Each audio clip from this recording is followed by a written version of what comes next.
नमस्कार। आर्थिक विकास की टिप्पणी देखी, आर्थिक वृद्धि की टिप्पणी देखी, आर्थिक विकास और वृद्धि के बीच का अंतर भी हम लोगों ने देखा।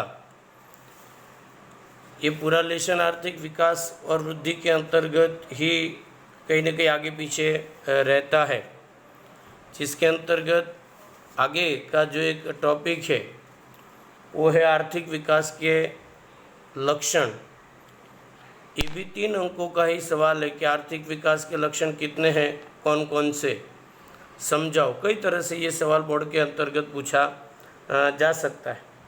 जब ये सवाल या ये मुद्दों को आप लिखने बैठते हो कि आर्थिक विकास के लक्षण समझाओ या आर्थिक विकास के लक्षण कितने हैं, कौन कौन से, तो सबसे पहले आप आर्थिक विकास की परिभाषा लिखोगे कि भाई आर्थिक विकास किसको कहते हैं। तो आगे आप लोगों को मैं बता चुका हूँ आर्थिक विकास की परिभाषा कि किसी भी देश की आय में होने वाली वृद्धि के साथ साथ लोगों के जीवन स्तर में होने वाला सुधार अर्थात आर्थिक विकास, अर्थात आय में होने वाली वृद्धि के साथ लोगों के जीवन स्तर में होने वाला सुधार अर्थात आर्थिक विकास।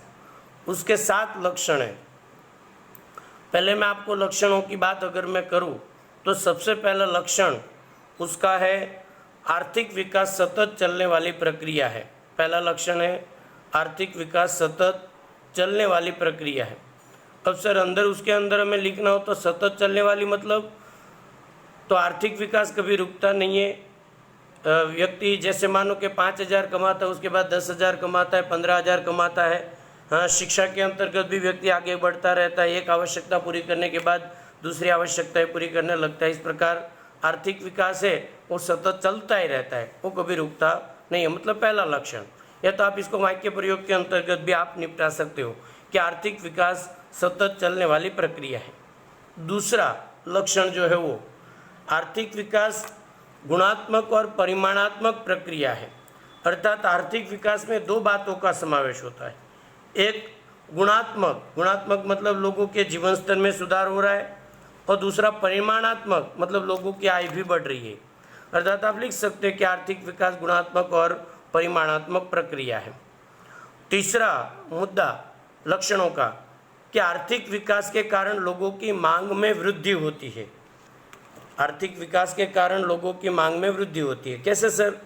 तो कि जैसे लोगों की आय बढ़ेगी, जैसे जैसे लोगों की आय बढ़ती जाती है वैसे वैसे उन लोगों की आवश्यकता ही बढ़ती है, उसके पास पैसे भी आते हैं और उसकी वजह से लोग मांग भी बढ़ाते हैं। इस प्रकार आर्थिक विकास के कारण लोगों की मांग भी बढ़ती है। आगे का चौथा जो लक्षण है कि आर्थिक विकास के कारण श्रम की गतिशीलता बढ़ती है। अब श्रम की गतिशीलता बढ़ती है मतलब 2 घंटे काम करने वाला 4 घंटे काम करने लगता है, ऐसा नहीं। श्रम की गतिशीलता मतलब शिक्षा का प्रमाण बढ़ रहा है। पहले ज़्यादातर शिक्षक अधिक बनते थे, उसके बाद इंजीनियर अधिक बनने लगे, उसके बाद धीरे धीरे डॉक्टर वगैरह अधिक बनने लगे। इस प्रकार से श्रम की गतिशीलता मतलब एक स्थान से श्रम अन्य क्षेत्र के अंतर्गत जाता है। इस प्रकार श्रम की गतिशीलता बढ़ती है। 5वां, आर्थिक विकास के कारण पूंजी का सर्जन अधिक होता है। लोगों का जीवन स्तर बढ़ेगा, सीधी बात है, लोग अधिक काम करेंगे तो देश में पूंजी का प्रमाण भी बढ़ेगा। एक दूसरे के साथ जुड़ा हुआ मुद्दा है। हाँ, वापस एक बार 5वां लक्षण कि आर्थिक विकास के कारण देश में पूंजी का सर्जन अधिक होता है। 6ठा मुद्दा, आर्थिक विकास की वजह से टेक्नोलॉजी में परिवर्तन आता है।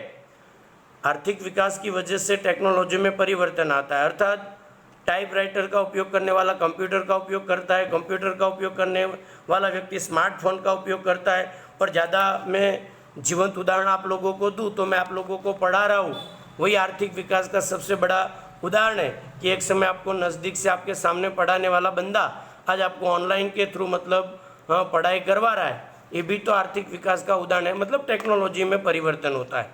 6ठा लक्षण है टेक्नोलॉजी में परिवर्तन होता है। और 7वां और अंतिम लक्षण कि आर्थिक विकास स्वयंभू मतलब अपने आप चलने वाली प्रक्रिया है। आर्थिक विकास अपने आप मतलब वो चलती रहती है, उसको किसी को चलाना पड़ता नहीं है। एक व्यक्ति की आय बढ़ती है, साथ में दूसरे की बढ़ेगी, एक व्यक्ति उद्योग खोलेगा तो 100 व्यक्ति वहाँ काम करेंगे, 100 व्यक्ति के पास आय मिलेगी तो किसी और को मतलब खर्च करके, इस तरह से आर्थिक विकास सतत चलता रहता है और स्वयंभू चलता रहता है। वापस 7 लक्षणों को एक बार टैली कर लीजिएगा, लिखना पहले परिभाषा लिखनी है, उसके बाद आर्थिक विकास सतत चलने वाली प्रक्रिया है। दूसरा, आर्थिक विकास गुणात्मक और परिमाणात्मक प्रक्रिया है। तीसरा, आर्थिक विकास के कारण लोगों की मांग बढ़ती है। चौथा, आर्थिक विकास के कारण श्रम की गतिशीलता बढ़ती है। पांचवा, आर्थिक विकास के कारण देश में पूंजी का सर्जन होता है। छठा, आर्थिक विकास के कारण देश की टेक्नोलॉजी में परिवर्तन होता है। और सातवां, आर्थिक विकास स्वयंभू अपने आप चलने वाली प्रक्रिया मानी जाती है। इस प्रकार से इसके लक्षणों के साथ ये टॉपिक पूरा हुआ। धन्यवाद।